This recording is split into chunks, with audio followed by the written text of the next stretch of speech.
you grab that juicer? Yep, I got it. Feels like a decent one. First one in the morning. We just set up on this spot. Just set up, and they said they've been catching perch and walleyes out here, so. Absolutely. Let's see. Oh, Tony! Good one? Oh, baby! Just inhaled it, huh? Way to start the morning. That's why people come to Devil's Lake for these monster perch. I'll tell you what, we made the long trip out here to North Dakota. We came out here for one reason, for giant perch like this. We have some new products to check out. Absolutely. And it's gonna be a fun 2 days, even if it is minus 15, right?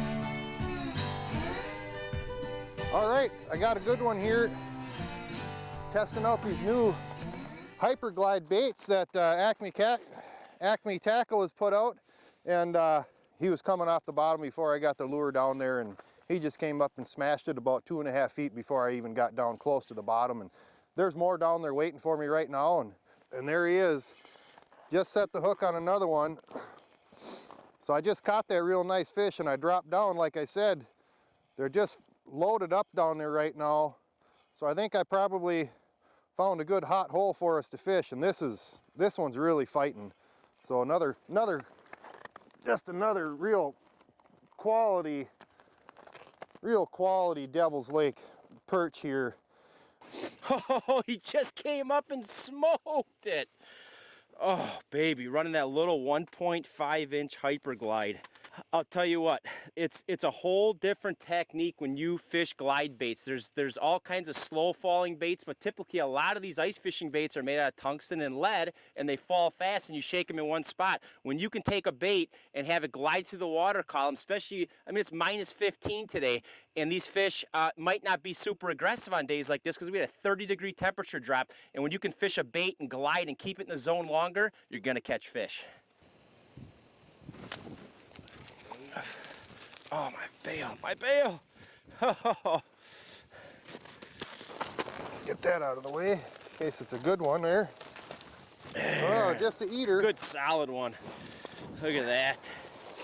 Yeah, you were bringing them up, and they seem to have a comfort zone. You got up so far, I said, okay, stop, he'll eat it. And then sure enough, about 2 seconds, he ate it. That's the thing, you want to get these fish to commit to your bait. Sometimes you can catch them 4 to 6 feet off the bottom, but sometimes on days, they only want that thing like 2 feet off the bottom, and if you keep raising it, they're gonna go back down to the bottom. So figure out, they wanted a foot, 2 feet, 3 feet off the bottom. Once you figure that zone out, stop it, shake it, and they're gonna eat it. Got him. Oh, did he smoke that thing? That was awesome. It was gliding down through the water column, Dave, and he just came up and charged it. Look at that donkey.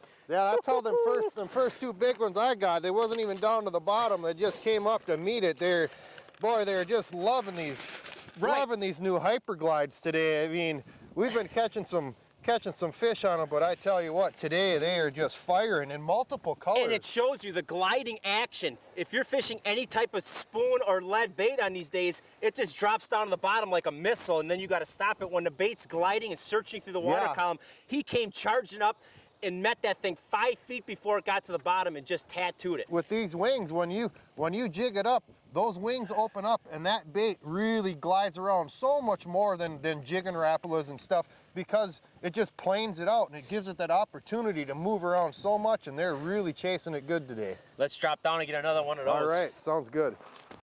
Uh-oh, I'm hung on something. He's on the bottom of the ice. Oh, yes, sir. That's what we made this trip for right here. All on his grill. Look at that. Awesome. The sweet spot right now is that 2 foot mark off the bottom. So I'm popping it about a foot off the bottom, and as soon as they come rocketing off the bottom, I'm raising it about a foot and just stopping it. A couple little tweaks, and they're just unloading on it. On the glide down again, he met that thing 6 feet off the bottom, folks. Oh man, look at this perch. Look at that. He's taking that big HyperGlide and just choking it. Oh boy. Got some weight? Yeah, there. Oh, holy, look at that thing. Oh, baby. Wow, they are just crushing these things today. I mean, look at that. I just came over to visit you. I don't know if they've been looking at your color or not wanting it, but I just dropped this one down, a little different color, and he came up and he met it on the way down again. Yeah, we always say, Dave, sometimes you got to make sure you got a lot of colors and change it up because these fish get educated sometimes. This HyperGlide comes in 3 sizes and 10 colors, and you got to change up colors sometime. What a beast. That is a nice fish. Oh, there he is, Dave. There he is. Oh! Oh, this one feels heavy. This one feels like it's got some shoulders. He looks like he's digging.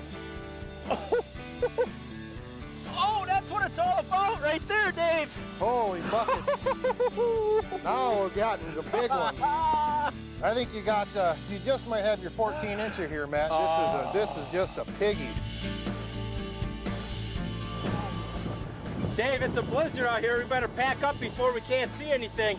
Yeah, we've lost our visibility pretty bad, but we sure had a heck of a morning with them HyperGlides. Oh, did we smoke the jumbos. I want to thank McCoy Guide Business for putting us on these fish. To book a trip out here, go to McCoyGuides.com to check out all the great Acme products that we used on today's show. Go to AcmeTackle.com. I'm Matt Pachanis. This is Dave Tyson, Midwest Outdoors. We'll be right back.